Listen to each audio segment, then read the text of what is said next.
Dr. NGR Educational and Research Institute, University, Madurai, Chennai. Hi வீப்ளே trending நேயர்கள் எல்லாருக்குமே வணக்கம். நான் ஐசக். இன்னைக்கு வலைப்பே சந்திரன் அவர்கள் முதல் பகுதியில் பேசின முக்கியமான ஒரு விஷயத்தை இந்த இரண்டாம் பகுதியில் தொடர போறாரு. வாங்க அவர்கிட்ட கேட்டு தெரிஞ்சுக்கலாம். அந்த படத்தை தயாரிக்கிறது வந்து டான் பிக்சர்ஸ், ஆகாஷ் பாஸ்கரன். அவர் மீது இப்போ வந்து ரெய்டு நடந்துட்டுருக்கு, இடி ரெய்டு நடந்துட்டுருக்கு, அமலாக்கத்துறை. இல்லை, ஆக்சுவலாக ஒரு பட நிறுவனம் நடிகைக்கு சம்பளம்னு கொடுப்பாங்க. அது வந்து கருப்பில் கொடுக்குறாங்களா வெள்ளையில் கொடுக்குறாங்களாங்கிறது தான் பிரச்சனை. ஒருவேளை பிளாக்கில் அவங்க சம்பளத்தை அவங்க வாங்கியிருந்தாங்கன்னா அவங்களும் வந்து இல்லை, விஜயகாந்த் படங்கள் வந்து ஆரம்பத்தில் ரொம்ப நல்ல கமர்ஷியல் வேல்யூ உள்ள படங்களாக தான் வந்திருக்கு. ஃபைட்டு, பாட்டு எல்லாமே கலந்து படங்களாக வந்திருக்கு. அதான் அவருடைய படத்தை அப்படியே நீங்கள் வந்து திருப்பி ரீமேக் பண்ணுறது மறுபடியும்.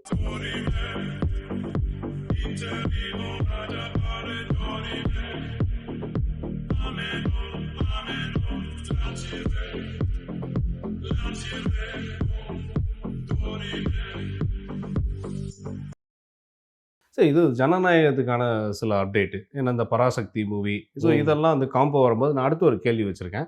பட் இந்த ஜனநாயகன், பராசக்தி, ஸோ இது இரண்டும் இணைந்த ஒரு படமாக எப்போ நம்ம பார்க்கலாம்? அந்த படத்தை தயாரிக்கிறது வந்து டான் பிக்சர்ஸ், ஆகாஷ் பாஸ்கரன். அவர் மீது இப்போ வந்து ரெய்டு நடந்துட்டுருக்கு, இடி ரெய்டு நடந்துட்டுருக்கு, அமலாக்கத்துறை. அதான் அந்த நிறுவனம் வந்து டாஸ்மார்க்கில் ஒரு ஊழல் ஒன்று நடக்குது இங்கே. டாஸ்மாக் ஊழலில் கிட்டத்தட்ட ஒரு 1000 கோடி ஊழல் நடந்ததாக சொல்கிறாங்க. இப்போ டாஸ்மாக் மேலாளர்லேருந்து இந்த ரெய்டு ஸ்டார்ட் ஆகி அப்படியே வருது. அது அப்படியே கிளை கிளையாக வந்து கடைசியில் இவங்க அலுவலகத்துக்கு வந்து இங்கே ஒரு பெரிய ரெய்டு வந்துடுச்சு. இப்போ அவர் வந்து ஆகாஷ் பாஸ்கரன் தலைமறைவு ஆகிட்டார். இப்போ அவரை வர சொல்லி இடி வந்து நோட்டீஸ் அனுப்பிச்சிருக்காங்க. அவர் வந்து எப்போ வரப்போகிறாருன்னு தெரியல. ஸோ இதற்கடையில் வந்து படப்பிடிப்புகள் எல்லாமே அப்படியே நின்று போச்சு. இப்போ பராசக்தி படம் ஏற்கனவே நின்றுடுச்சு. 1 மாதமாக ஷூட்டிங் இல்லை. ஆக்சுவலாக அவங்க வந்து 1 மாதமாகவே இந்த மணி ஃப்ளோ இப்படி வந்து ரெய்டு வரப்போகுது, கவனமாக இருங்கன்னு சொன்னதுனாலேயே என்னவோ தெரியல, அவங்களால பணத்தை வந்து ரொட்டேஷன் பண்ண முடியல.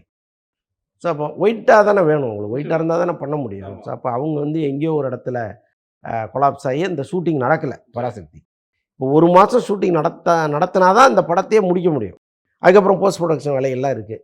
இப்போ ஜனவரியில் வந்து ஜனநாயகன் வந்துடும். அந்த படம் வந்து ஆல்மோஸ்ட்டு முடிஞ்சிருச்சு. ஒரு பக்கம் போஸ்ட் ப்ரொடக்ஷன் வேலையெல்லாம் பார்த்துட்ருக்காங்க. இப்போ இந்த நேரத்தில் ஆகாஷ் பாஸ்கரன் விசாரணைக்கு வந்து அவர் சொல்கிற பதிலை வைத்து தான் அந்த அங்கு முடக்கப்பட்ட பேங்க் இது அது இதுன்னு நான் பல விஷயங்களை முடக்கி வச்சுருக்கேன். கண்டிப்பாக நடக்கும். இப்போ அதெல்லாம் நீங்கள் எடுத்து மணி ஃப்ளோ நடக்கும். அப்போ என்ன நடக்க போகுது? இந்த படம் வந்து படத்தை முடிப்பாங்களா, அல்லது ஒரேடியாக இப்போ எடுக்கப்படுகிற இட்லி கடை, இதய முரளி, இந்த படம் பராசக்தி 3 படத்தையுமே வந்து அமலாக்கத்துறை வந்து முடக்கி வைக்குமாங்கிற மாதிரிலாம் சந்தேகங்கள் திரையுலகத்தில் இருக்குது. ஒருவேளை முடக்கிட்டாங்கன்னா ஜனநாயகனோட அந்த படம் வருவதற்கு வாய்ப்பு இல்லை. இன்னொன்று, நாளைக்கே வந்து அவர் ஆஜராகிட்டார், எல்லா பிரச்சனையும் சால்வ் ஆயிடுச்சு, வித்தின் எ டே எல்லாமே சால்வ் ஆயிடுச்சு அப்படின்னா இம்மிடியேட்டாக அவங்க ஷூட்டிங் போய் மலைன்னு அடித்து வந்துடலாம். பட் அதற்கான அவகாசம் இருக்கா, அதற்கான சூழ்நிலைகள் இப்போ அமைஞ்சிருக்கான்னா இல்லை. அதனால் நம்ம விசாரித்த வரைக்கும் பராசக்தியும் ஜனநாயகனும் ஒரே நேரத்தில் வருவதற்கு வாய்ப்பு இல்லை. இன்னும் சொல்ல போனால் பராசக்தியே வருவதற்கு இப்போதைக்கு வாய்ப்பு இல்லைங்கிற அளவுக்கு இருக்குது. Okay okay. ஆனால் ரசிகர்கள் நிறைய பேர் எதிர்பார்த்துட்டு இருந்த ஒரு விஷயம் இல்லை, எதிர்பார்த்த படம் தானே அது. ஆக்சுவலாக அந்த படம் வந்து இந்தி எதிர்ப்பு தொடர்பான ஒரு படம். அப்போ நம்ம உணர்வுகளை கிளறுகிற ஒரு படமாக இருக்குது. அது வந்து இந்த தேர்தல் நேரத்தில் அந்த படம் வரும்பொழுது ஆட்டோமேட்டிக்காக நமக்குள்ளே வந்து நான் தமிழன்கிற ஒரு உணர்வு வரும். நமக்கு வந்து யாருக்கும் நாம் சளைத்தவர்கள் இல்லை அப்படிங்கிற மாதிரி ஒரு உணர்வுலாம் வரும். ஸோ அந்த மாதிரி படம் வந்து எலெக்ஷனில் ஒரு பெரிய ரோல் பண்ணிடக்கூடாதுங்கிறதுக்காக கூட இப்படி ஒரு அமலாக்கத்துறை ரெய்டு வருவதற்கும் வாய்ப்புகள் இருக்குது. ஸோ ஏதோ ஒரு வகையில் அந்த படம் வந்து முடக்கப்பட்டிருக்கு, அவ்வளோதான். ஓகே. ஜனநாயகனுக்கு எந்த பாதிப்பும் இல்லை. அது தனி, அது வேற கம்பெனி, வேற ஹீரோ, வேற மாதிரி போயிட்டு இருக்கு. Okay okay. இப்போ இதே விஷயங்களை பார்த்தீங்கன்னா அந்த ஈடியோட தொடர்ச்சியாகவே நான் அதை கேட்குறேன். அங்கே ஒரு நடிகை, அதாவது வந்து டிராகன் படத்தில் நடித்த நடிகை, இவங்களுக்கான ஒரு தொகை வந்து கிட்டத்தட்ட ஒரு 35 லட்சம் அப்படின்னு சொல்லிட்டு பத்திரிகையெல்லாம் படிக்கிற மாதிரி இருக்குது. அது எந்த அளவுக்கு உண்மைன்னு தெரில. பட் இதுக்கும் அதாவது வந்து சிவகார்த்திகேயன்ற அந்த படத்துக்கான ரைடு, இந்த படத்துக்கு அதாவது அந்த பெண்மணிக்கு கொடுத்த தொகை, ஸோ இதெல்லாம் சேர்ந்து இந்த பிரச்சனைகளாக பேசப்படுது. இதை பற்றி உங்களோட கருத்து? இல்லை, ஆக்சுவலாக ஒரு பட நிறுவனம் நடிகைக்கு சம்பளம்னு கொடுப்பாங்க. அதை வந்து கருப்பில் கொடுக்குறாங்களா வெள்ளையில் கொடுக்குறாங்களாங்கிறது தான் பிரச்சனை. ஒருவேளை பிளாக்ல அவங்க சம்பளத்தை அவங்க வாங்கியிருந்தாங்கன்னா அவங்களும் வந்து இந்த விசாரணைக்குள்ளே வந்து தான் ஆகணும். இப்போ இப்போ வெளியில் பேசப்படுற தகவல் என்னென்னா ஒரு 35 லட்சம் ரூபா அவங்களுக்கு போயிருக்கிறதா சொல்கிறாங்க. அது அது வந்து வெவ்வேறு மாதிரி பேசுகிறாங்க. இப்போ வாய் தானே, அதுக்கு என்ன விலையாக இருக்குது, வாயில் வர்றதை சொல்கிறது தானே. ஸோ பல இடங்களில் அவங்களுடைய ஃபோட்டோவை வச்சு என்னென்னமோ எழுதுகிறாங்க. ஒரு நாள் இரவு பார்ட்டிக்கு அவங்களுக்கு 35 லட்ச ரூபா கொடுத்தாங்க அப்படின்லாம் யாரோ பேசி என்னென்னவோ அது பாட்டை வந்துட்டுருக்கு. இப்போ தமிழ் சினிமாவில் அறிமுகமாகி இப்போ தான் ஒரு படம் அவங்களுக்கு ஓடி இருக்கு. இனிமேல் தான் அவங்க லைஃப் அங்கே ஸ்டார்ட் பண்ணணும். இப்போ ஆரம்பத்திலே மண்டையில் அடித்து சாவடிக்கிற அளவுக்கு இந்த செய்திகள் எல்லாம் வருது. இப்போ ஒன்றும் இல்லை, அவங்க வந்து STR 49ன்னு ஒரு படத்தை இதே ஆகாஷ் பாஸ்கரன் தயாரிக்கிறாரு. அவங்க வந்து டிராகன் ஒரு படத்தில் நடித்து அந்த படம் சூப்பர் ஹிட் ஆயிருக்கு. அப்போ அவங்களுக்கு வந்து ஒரு 35 லட்சம் ரூபா கூட சம்பளம் கொடுக்க மாட்டாங்களா? கண்டிப்பாக பண்ணலாம் சார். அப்போ கொடுத்துருப்பாங்கல்ல. ஆனால் அதை பிளாக்ல வாங்கியிருக்காங்களா அப்படிங்கிறது தான் பிரச்சனை. சரி, ஒரு வேளை பிளாக்ல வாங்கியிருந்தாங்கன்னா நாளைக்கு நின்று அவங்க பதில் சொல்ல போகிறாங்க. இதற்கிடையில் வந்து அவங்களுக்கு ஒரு 35 லட்சம் ரூபா வெகுமதியான ஒரு வாட்ஸ்அப் பரிசாக கொடுத்தாங்க, அவங்க பார்ட்டிக்கு வந்தாங்கன்னு என்னென்னமோ நேரில் பார்த்த மாதிரி சொல்லிட்டு இருக்காங்க. நிஜமாக இந்த வளர்ந்து வருகிற சூழ்நிலையில் அவங்கள வந்து ஒரேடியாக காலி பண்ணுற மாதிரி இந்த மாதிரி செய்திகள் வர்றது நிஜமாக கொஞ்சம் சங்கடமாக தான் இருக்குது. நெக்ஸ்ட் வந்து இப்போ ரஜினி அவர்களுடைய படத்துக்கான விஷயம்.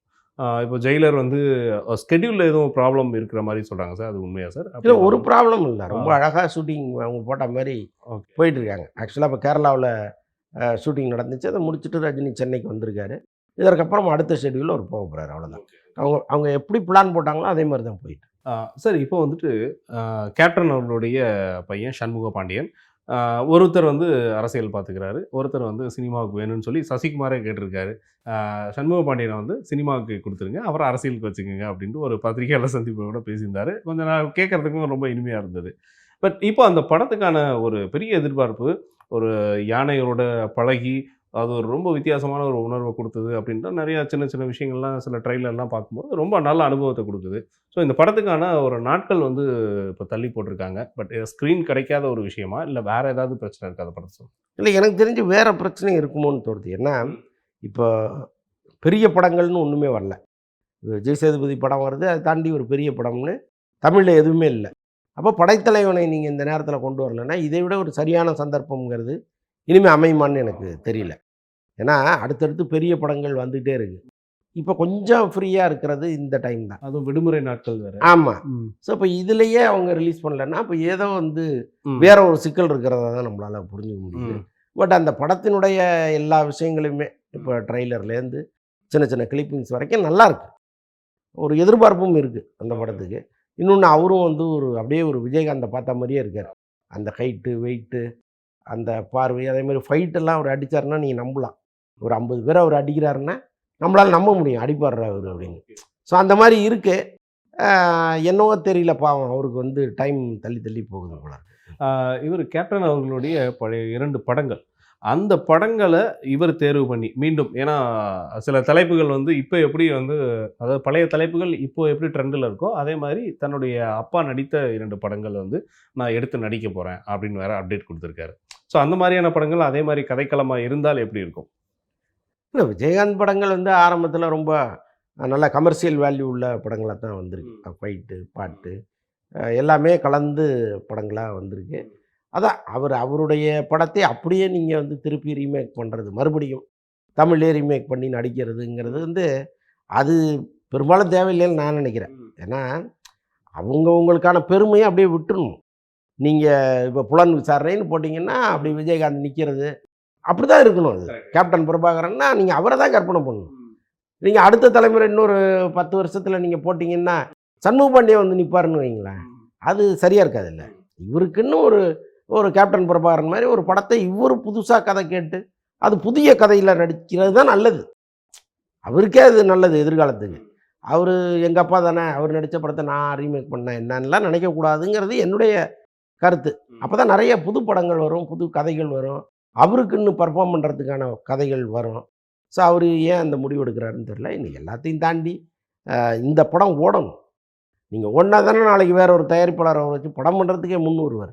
ஆள் நல்லா இருக்கார், ஒரு ஹைட்டு, வெயிட்டு, அந்த கண் எல்லாமே சூப்பராக இருக்குது. ஒரு பெரிய இயக்குனர் வந்து நான் அந்த பையனை வச்சு படம் பண்ணுறேன் அப்படின்னு ஒரு பெரிய இயக்குனரோ ஒரு பெரிய நிறுவனமோ முன் வரும் பொழுது தான் அவருடைய கரியர் வந்து ஸ்பீடாக போகும். அது இல்லாமல் வந்து எதுவுமே இல்லாமல் அவங்க வருவாங்க இவங்க வருவாங்கன்னு எதிர்பார்க்கறதுல ஒன்றுமே இல்லை. ஓகே அப்படி ஓகே எல்லாம் சினிமாவில் நடக்காது. நடக்காது. ஏன்னா விஜயகாந்தால் பலன் பெற்றவர்கள் இங்கே நிறைய பேர் இருந்தால் கூட பணம் இல்லை. அது இப்போ சண்முக பாண்டியனுக்காக நான் ஒரு 50 கோடி போடுவேன்னு யார் சொல்லுவா? அவங்க குடும்பம் தான் சொல்லணும். இப்போ பிரேமலதா பார்த்தீங்கன்னா நிறைய ஏகப்பட்ட சொத்துக்கள் இருக்குது. விஜயகாந்த் சேர்த்து வச்சுட்டு போயிருக்காரு. என் பிள்ளைய நானே உருவாக்குறேன்னு அவங்க நல்ல டைரக்டராக இன்றைக்கி மார்க்கெட்டில் யார் முக்கியமான இயக்குனரோ கூப்பிட்டு நான் ஒரு 50 கோடி இல்லை 100 கோடி கூட போடுறேன் என் பையனை உருவாக்கி கொடுங்கன்னு சொல்கிறதுக்கு என்ன? ஏன் சொல்ல மாட்டேங்கிறாங்கங்கிறேன். அவங்களே செய்யாதப்போ ஏன் மூணாவது மனுஷன் வந்து செய்வான்? அவனுக்கு என்ன அவசியம் இருக்குது? விஜயகாந்த் எனக்கு உதவி பண்ணியிருக்காருங்க, அவரால் நான் வளர்ந்தேன், அவர் ஃபோட்டோ வச்சு கும்பிட்டு போயிடுறேன்னு போயிடுவான். அதை தாண்டி ஒரு 50 ரூபா போடுவான்னா போட மாட்டான்ல. அதான மனித இயல்பு. அப்போ அவங்க தான் செய்யணும். என் பிள்ளைய நான் உருவாக்குறேன்டா, யாரும் தேவையில்லை அப்படின்னு அவங்க இறங்கணும். அது நடக்க மாட்டேங்குது. இல்லை, நீங்கள் சொல்கிற விஷயத்தை பார்க்கும்போது ஒரு காலகட்டங்களில் எஸ்இசி சார் அவர்கள் வந்து விஜய் அவர்களை எப்படி உருவாக்குனாரு? அவர் வந்து சில படங்கள் தோல்வி அடைஞ்சு அவர் வீடெல்லாம் விற்றுட்டுலாம் இருந்தார். அதுக்கப்புறம் தான் அவர் மீண்டு வந்தார்னு வச்சுங்களேன். நான் எதுக்கு சொல்ல வரேன்னா அவ்வளோ ரிஸ்க் எடுத்தார் பையனுக்காக. அது மாதிரி எடுக்கணும்ல நீங்கள். கண்டிப்பாக எதுவுமே ரிஸ்க் எடுக்காமல் வரணும்னா எப்படி வரும்? முடியாது, நிச்சயமாக முடியாது. பட் இந்த இப்போ நரிவேட்டை அப்படின்னு ஒரு படம் சார், அந்த படத்தோட டைட்டில் பார்க்கும்போதே சூப்பர். அந்த படத்தோட டைட்டிலே நிறைய விஷயங்களை சொல்ல வருது. பட் இதில் ஒரு காவலர்களுக்கான கதைகளாகவும் உச்சபட்சமாக இருக்குது அப்படின்றத நம்மளால் புரிஞ்சுக்க முடியுது. பட் இதில் வந்து சேரன் அவர்களுடைய முக்கிய கதாபாத்திரம். இவர் வந்து மலையாளத்துக்கு அங்கேயே ஷிஃப்ட் ஆகிட்டார்னு நினைக்கிறேன். பட் தமிழ் படங்களில் இன்னொரு பெரிய ஒரு சூப்பரான ஒரு ஆட்டோகிராஃப் பார்ட் 2 கிடைக்கும் நம்ம எதிர்பார்த்துட்ருக்கோம். அவர் அதுக்குள்ளே வந்து மலையாளத்தில் நான் படத்தெல்லாம் முடிச்சுட்டு வரேன்னு சொல்லிட்டு இருக்காரு. இதை பற்றி உங்களோட கருத்து? இல்லை, ஆட்டோகிராஃப் பார்ட் 2 எடுத்தால் கூட அதில் சேரன் நடிக்க முடியாது. சரி சார். ஏன்னா இன்றைக்கி அந்த ஏஜ் அவர் தாண்டிட்டார். பட் அவர் வந்து இப்போது மலையாளத்தில் ஒரு படம் நடித்து அந்த படம் நிஜமாகவே பெரிய ஹிட் ஆகிடுச்சுன்னு வச்சுங்களேன். அங்கே ஒரு டோர் அவருக்கு ஓப்பன் ஆகும். அது ஒரு நல்ல விஷயந்தான். ஏன்னா தமிழ் சினிமாவில் பல முக்கியமான படங்களை, உணர்வு ரீதியான படங்களை கொடுத்த ஒரு சேரன். அவர் அவ்வளோ சீக்கிரம் சினிமாவை விட்டு போயிடக்கூடாது, சினிமாவும் அவரை விட்டுறக்கூடாது. அதனால் வந்து அவருக்கு தமிழில் ஒரு வேலை இல்லைன்னா கூட அதர் லாங்குவேஜில் ஒரு பெரிய கேட் ஓப்பன் ஆச்சுன்னா நமக்கெல்லாம் பெரிய மகிழ்ச்சி தான். இந்த படம் எந்த அளவுக்கு அவர் கை கொடுக்கும்னு எனக்கு தெரியல. நான் இன்னும் படம் பார்க்கல. பட்டு அவர் அங்கே போய் டொவினோ தாமஸோட பண்ணியிருக்காரு. டொவினோ தாமஸும் நல்ல நல்ல படங்களாக பண்ணியிருக்காரு. நிச்சயமாக சார். ஸோ அதனால் வந்து அது ஒரு பெரிய ஹிட்டு படமாக வரும்னு தான் நான் நினைக்கிறேன். Okay okay. ஏன்னா அவருக்கும் டொவினோ தாமஸ்க்கும் இடையில ஒரு சின்ன சர்ச்சைகள் நடந்தது. அந்த சர்ச்சைக்கு மத்தியிலையும் அவர் வந்து இந்த படத்துக்கான ஒரு நல்ல சப்போர்ட் கொடுத்துருக்காரு அப்படின்றது தான். எஸ், ஜேசன் அவர்கள், அதாவது விஜயோடைய சன், இப்போ இவருடைய படத்துக்கான சில அப்டேட்கள்லாம் புதுசாக கொடுக்க போகிறாங்க அப்படின்ற ஒரு தகவல். அப்படி என்ன அப்டேட் கொடுக்க போகிறாங்க? கொடுத்தா ஃபர்ஸ்ட் லுக், செகண்ட் லுக் கொடுப்பாங்களா, இல்லை ஃபர்ஸ்ட் சிங்கிள் கொடுக்க போகிறாங்களா அப்படின்னு தெரியல. என்ன கொடுக்க போகிறாங்க சார்? இல்லை, அவர் என்ன கொடுத்தாலும் அவர் வந்து ஸ்க்ரீனில் வரப்போகிறது இல்லை. ஸ்க்ரீனுக்கு பின்னால் தான் இருக்க போகிறாரு. அந்த படத்தினுடைய ஹீரோவை நம்ம பல படங்களில் பார்த்துட்டோம். அதனால் அது வந்து எந்த அளவுக்கு பெரிய நமக்கு வந்து ஒரு ஆச்சரியத்தையோ ஒரு சந்தோஷத்தையோ கொடுக்குமோன்னு நமக்கு தெரியல. ஒருவேளை ஜேசன் சஞ்சயே கேமராவுக்கு முன்னால் வந்து அவர் ஏதாவது ஜிமிக்ஸ் பண்ணுற மாதிரி ஏதாவது ஒரு கிளிப்பிங்ஸ் வந்ததுன்னு வச்சுங்களேன், அதை விஜய் ரசிகர்கள் தூக்கிட்டு போய் பயங்கரமாக ட்ரெண்டிங்கில் வைப்பாங்க. அதுக்கு வாய்ப்பு இருக்குமான்னு தெரில. அவரை பொறுத்தளவுக்கு அவர் ஒரு ப்ரொஃபஷனல் டைரக்டராக வேலை பார்க்குறாரு. அவர் வந்து அவர்கிட்ட போய் நீங்கள் நடிக்கலாமேன்னு யாராவது சொன்னாலே அவர் முகம் சுளிக்கிறாரா, என்னையா இப்படி கேட்குறீங்க, நான் ஒரு டைரக்டராக ஜெயிக்க கூடாதாங்கிற அளவுக்கு அவர் யோசிக்கிறார் போல. பரவாயில்ல பரவாயில்ல. அதனால் இந்த படம் வந்து ஒரு டைரக்டராக அவர் ஜெயிச்சிருவாருங்கிற மாதிரி சொல்கிறாங்க. Okay okay. படம் வந்தது ஒருவேளை படம் முடிகிற டைமில் ரன்னிங் லெட்டர்ஸ்லாம் போடும்போது நான் அடித்தா தாங்க மாட்டேன், 4 மாதம் தூங்க மாட்டேன்னு வந்து ஒரு ஸ்டெப்பை போட்டு போயிட போகிறேன் சார். இல்லை, அதுக்கெல்லாம் வாய்ப்பே இல்லை. Super sir. ஸோ இப்போ அட்லியோட நெக்ஸ்ட் ப்ராஜெக்ட்கான விஷயங்கள் வந்து ரொம்ப இப்போ வரையும் வேறு, அதாவது என்னென்னா ஸ்டார்ட் அப்பில் இருந்த அந்த வைப் அப்படியே கொஞ்சமாக அப்படியே ஹோல்ட் பண்ணி வச்சுருக்காங்க. ஸோ நெக்ஸ்ட்டு வேறு ஏதாவது ஒரு விஷயங்களில் வந்து அதை எந்த மாதிரி வந்து எஸ்டாப்ளிஷ் பண்ணுறதா இருக்காங்க. பட் இப்போ அந்த படத்தோடைய ஸ்டேட்டஸ் என்ன லெவலில் இருக்குது? இல்லை, சன் பிக்சர்ஸ் தயாரிக்கிற படம் அது. அல்லு அர்ஜுன் நடிக்க போகிறாரு. அது வந்து பெரிய ப்ராஜெக்ட்டு, ஒரு 1000 கோடி பட்ஜெட்டு, அது இதுன்னு என்னென்னமோ சொல்கிறாங்க. கேட்குறதுக்கே நமக்கு வந்து கிருங்குது. ஆக்சுவலாக இங்கே தமிழில் வந்து ரொம்ப சாதாரணமாக அறிமுகமாகி டைரக்டர் சங்கர்கிட்ட வந்து அப்படியே மெல்ல மெல்ல வளர்ந்து இன்றைக்கி இந்தியாவிலே மிக முக்கியமான இயக்குனராக மாறிட்டார் அட்லி.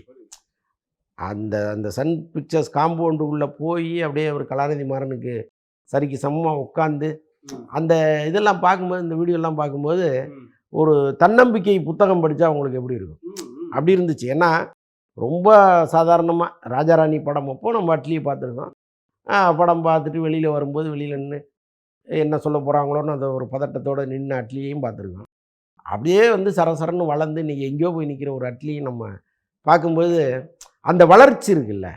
இத்தனைக்கும் வந்து இங்கே பல பேர் சொல்லுவாங்க, அவர் நிறத்தை கிண்டல் பண்ணுவாங்க, அவருடைய வந்து அவர் அங்கேருந்து திருடினார், இங்கேருந்து திருடினார், அதை காப்பி அடித்தார், இதை காப்பி அடித்தாருமாங்க. ஸோ அப்படிலாம் வந்து திருடி ஒருத்தர் இவ்வளோ பெரிய இடத்துக்கு வர முடியாது.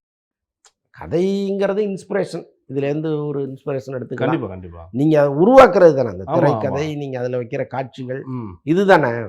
அப்போ அதெல்லாம் அவர் தானே உருவாக்குறாரு. அப்போ ஒரேடியாக வந்து அவரை மட்டம் தட்டி அவருடைய தன்னம்பிக்கையை தாறுமாறாக குலைச்சி அப்படிலாம் இங்கே நடந்துச்சு. அது எல்லாத்தையுமே அவர் வந்து இக்னோர் பண்ணிவிட்டு அப்படி வேகமாக வந்து இன்றைக்கி எங்கே வந்து நிற்கிறார் பாருங்கள். அது ஒவ்வொரு இளைஞனும் இன்றைக்கி வந்து அட்லி ஒரு பாடமாக படிச்சுக்கலாங்கிற அளவுக்கு வந்துட்டார். அது ரொம்ப ஆச்சரியமாக தான் இருக்குது. பட் அந்த அடுத்தடுத்த அறிவிப்புகள் எப்போன்னு தெரியல. அப்போ ப்ரீ ப்ரொடக்ஷன் வேலையில் இருக்காங்க. ஸோ இவ்வளோ நேரம் நல்லா நிறைய தகவல்கள் கிடைச்சது. ஸோ அடுத்த வாரங்களில் இன்னும் நிறைய தகவல்கள் எங்களுக்காக நிறையா கொண்டு வாங்க. ரொம்ப நன்றி சார். நன்றி. இந்த 2 பகுதிகளுமே ரொம்ப அழகாக என்னென்ன விஷயங்கள் இப்படி தான் இந்த பிரச்சனை நடந்தது, ஸோ இந்த பிரச்சனைக்கு இப்படியெல்லாம் ஒரு தீர்வு கண்டிருக்கலாம் அப்படின்ற ஒரு விஷயத்தையும் சொல்லியிருந்தார். ஸோ அதனால் வந்து சோஷியல் மீடியாவில் என்னென்ன விஷயங்கள்லாம் பேசணும் பேசக்கூடாது அப்படின்ற விஷயத்தையும் தெளிவாக சொல்லிட்டாரு. ஸோ இது மாதிரியான அடுத்த ஒரு நல்ல தகவல்களை தெரிஞ்சுக்கலாம். அதுவரை உங்களிடமிருந்து விடைபெற போவது உங்களுடைய அன்பு தொகுப்பாளன் ஐசக். சட்டா.